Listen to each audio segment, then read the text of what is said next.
왼발하면 가장 먼저 떠오르는 축구 선수는 바로 웨일스의 마법사로 불린 라이언 긱스입니다. 국내 최고의 왼발잡이 염기훈을 두고 염긱스라고 부르는 이유입니다.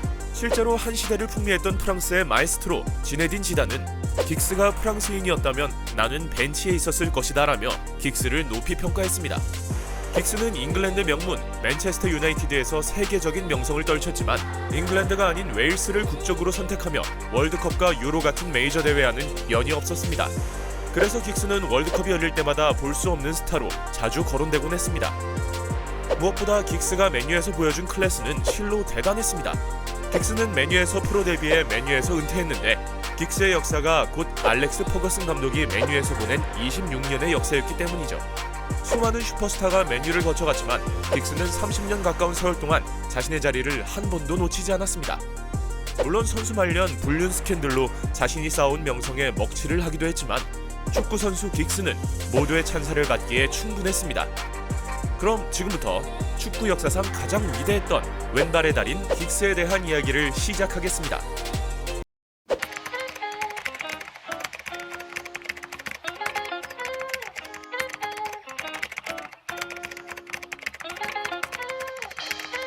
맨시티 유스였던 라이언 긱스. 맨유의 원클럽맨으로 유명한 긱스지만 사실 그는 맨유의 지역 라이벌 맨체스터 시티의 유스팀에서 축구를 시작했습니다. 실제로 긱스는 맨시티 유스 시스템에서 성장했고 구단의 미래로 불렸습니다. 하지만 긱스의 운명은 알렉스 퍼거슨 감독에 의해 180도 달라졌습니다.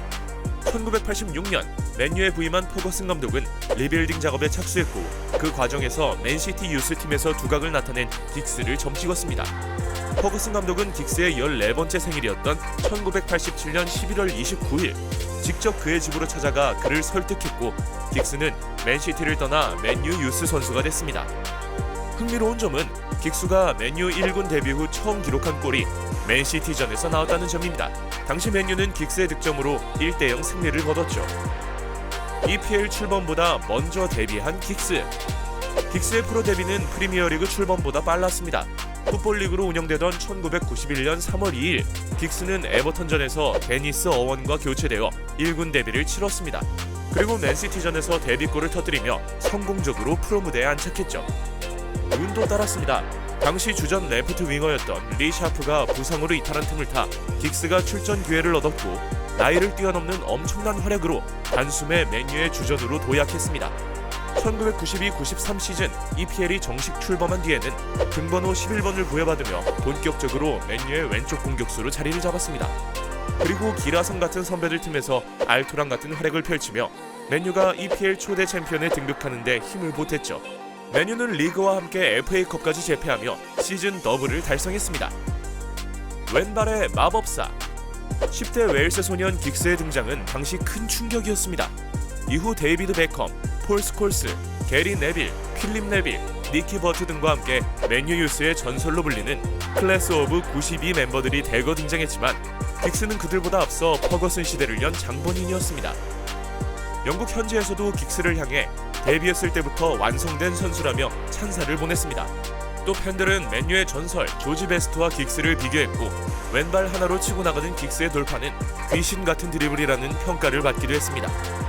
긱스 이후에 아르연 로번, 가레스 베일 등이 등장했지만 긱스야말로 원조 왼발의 달인이었던 셈이죠. 특히 프리킥의 마법사 베컴과 함께 맨유의 양사이드를 책임지며 좌긱스, 우베컴으로 불리며 유럽 전역을 충격과 공포로 밀어넣었습니다. 긱스는 철저한 자기관리로도 매우 유명한 선수였습니다.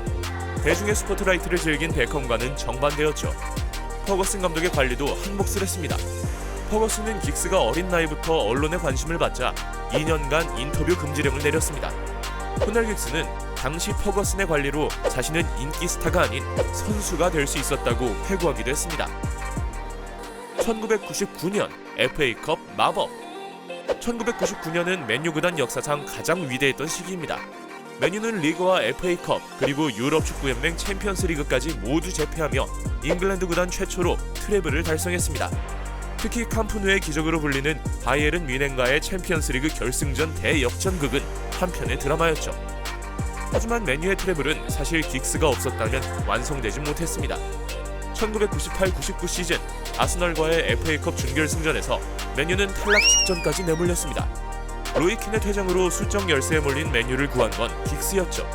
그는 연장 후반 5분 하프라인 근처부터 질주를 시작했고 60m 이상을 치고 달려가 아스널 수비수 4명을 허수아비로 만든 뒤 왼발 결승골을 터뜨렸습니다. 아스널과 FA컵 솔로골은 긱스라는 선수를 가장 잘 설명하는 장면이기도 합니다. 폭발적인 스피드와 현란한 왼발 드리블, 여기에 강력한 왼발 슈팅까지 보여줬습니다. 긱스는 이를 계기로 축구 팬들에게 왼발의 마법사라는 별명까지 얻었습니다. 긱스의 플레이 스타일. 긱스는 단순히 스피드만 빠른 윙어가 아니었습니다. 그는 누구보다 뛰어난 축구 지능을 갖췄고 전방과 측면, 심지어 중앙 미드필더까지 소화하는 전술적인 능력을 자랑했습니다. 이는 30대에 접어든 뒤에도 긱스가 맨유의 주전으로 뛸 수 있었던 이유입니다. 20대의 긱스가 스피드와 기술로 상대를 제압했다면 30대 이후 긱스는 넓은 시야와 정확한 킥으로 클래스를 선보였습니다. 크리스티아노 호날두와 박지성, 루이스 나니 등이 영입된 뒤 긱스는 측면에서 중앙으로 포지션을 변경했습니다. 또 상황에 따라선 전방으로 이동하기도 했죠. 말 그대로 긱스는 퍼거슨의 만능 열쇠였습니다. 말처럼 쉬운 건 아닙니다. 대부분 속도로 전성기를 보낸 선수들은 말년에 자신의 정체성을 잃고 이른 나이에 은퇴를 선언합니다. 변화에 적응하지 못하기 때문이죠. 반면 긱스는 몸은 느려지는데 머리는 더욱 빨라진다면서 나이가 들면서 자신이 무엇을 해야 하는지 정확히 알고 있었습니다. 맨유 최다 출전자. 140년이 넘는 맨유 역사에서 긱스는 가장 위대한 선수로 꼽힙니다. 살아있는 그의 기록이 이를 증명합니다. 긱스는 은퇴하기까지 963경기를 뛰며 클럽 역사상 최다 출전 기록을 남겼습니다. 이는 앞으로도 절대로 깨기 힘든 대기록입니다. 긱스 다음이 전설 보비 찰튼, 폴 스콜스, 빌 폴크스, 게리 네빌 순입니다. 원클럽맨이 점차 사라지는 현대 축구에서 긱스의 기록을 깨는 건 사실상 불가능해 보입니다. 우승 타이틀은 더 화려합니다. 1990년 맨유에서 데뷔해 2014년 은퇴까지 13개의 프리미어리그 우승컵을 차지했습니다. 평생 하나 들기도 힘들다는 EPL 우승컵을 역사상 가장 많이 들어올린 선수로 이름을 남겼습니다. 또 4번의 FA컵 우승과 2번의 챔피언스리그 우승도 차지했죠. 트로피만 무려 34개에 달합니다. 긱스는 마지막 퍼거슨의 아이들이기도 합니다. 2012-13 시즌을 끝으로 은사인 퍼거슨 감독마저 은퇴한 가운데 긱스만 남아 퍼거슨이 떠난 맨유를 지탱했죠. 하지만 2013-14 시즌에는 성적 부진으로 경질된 데이비드 모예스 대신 임시 감독을 맡는 등 추락하는 맨유를 보며 쓸쓸하게 현역에서 은퇴했습니다. 웨일스 대표팀. 불행하게도 긱스는 웨일스 대표팀에서 메이저 대회를 경험하지 못했습니다. 맨유에서의 활약으로 잉글랜드 축구협회로부터 국적 변경을 권유받았다는 설도 있지만 실질적으로 당시 긱스가 잉글랜드 국적을 선택하는 건 불가능했죠. 긱스의 친할아버지는 시에라리온 국적이었고 친할머니와 외조부는 물론 어머니와 아버지도 웨일스 출신이었기 때문입니다. 긱스도 잉글랜드 대표와 관련된 질문은 나를 괴롭혔다. 나는 웨일스인이다. 이것으로 모든 이야기는 끝이다. 내가 태어나지도 않았고 나의 부모와 아무런 관계가 없는 잉글랜드를 위해 뛰는 일은 상상조차 할 수 없다고 말했습니다. 그럼에도 불구하고 긱스의 잉글랜드 대표 차출 논쟁이 끊임없이 계속된 건 수십 년 넘게 잉글랜드의 왼쪽 윙어 자리에 믿을 만한 선수가 없었기 때문입니다. 그래서 많은 팬들은 맨유에서처럼 잉글랜드에서도 오른쪽은 베컴이, 왼쪽은 긱스가 뛰어주길 바랬습니다. 결국 긱스는 1991년 웨일스 21세 이하 대표팀을 거쳐 곧바로 웨일스 대표팀에 차출돼 A매치 데뷔전을 치렀습니다. 하지만 긱스는 웨일스에서의 거듭되는 실패로 한계를 느꼈고 2007년 여름 체코와의 유로 2008 최종 예선 경기를 끝으로 국가대표 경력을 마무리했습니다. 물론 긱스의 대표팀 이력은 이게 끝이 아니었습니다. 2012년 영국에서 열린 런던 올림픽에서 단일팀이 추진됐고 긱스가 와일드카드로 선발되며 마지막 국제대회에 도전장을 내밀었습니다. 하지만 해피엔딩은 아니었습니다. 긱스는 주장 완장을 차고 금메달에 도전했지만 8강전에서 홍명보 감독이 이끈 대한민국에 패하며 탈락했습니다. 불륜 스캔들. 맨유의 모범생 이미지가 강했던 긱스는 선수 말년 불륜 스캔들로 축구 팬들을 충격에 빠뜨렸습니다. 가장 먼저 2011년 웨일스 출신의 슈퍼모델과 불륜을 저질렀다는 보도가 나오면서 이미지가 추락했습니다. 하지만 이건 시작에 불과했죠. 곧바로 더 큰 사건이 터졌습니다. 긱스의 동생 부인인 나타샤와 오랜 시간 외도를 했다는 충격적인 사실이 밝혀졌습니다. 둘은 나이트에서 처음 만났으며 동생과 결혼한 뒤에도 8년간 몰래 관계를 가진 것으로 드러났죠. 이 과정에서 동생은 자신의 아들 친자 검사까지 한 것으로 알려져 큰 충격을 줬습니다. 이후 결과가 공개되진 않았지만 별다른 소식이 전해지지 않는 것을 보면 긱스의 자식은 아니었던 모양입니다. 긱스는 2015년 한 인터뷰에서 나타샤와의 불륜에 대해 단지 성관계였을 뿐 아무것도 아니다 라고 말해 팬들을 더욱 분노하게 했습니다. 결국 2016년 긱스는 이혼 소송에 들어갔고 그해 12월 이혼에 합의한 것으로 알려졌습니다. 감독 긱스의 도전. 긱스는 맨유에서 은퇴 후 판할 감독의 수석 코치로 지도자 생활에 도전했습니다. 하지만 판할 감독이 성적 부진으로 경질되면서 맨유를 떠났죠.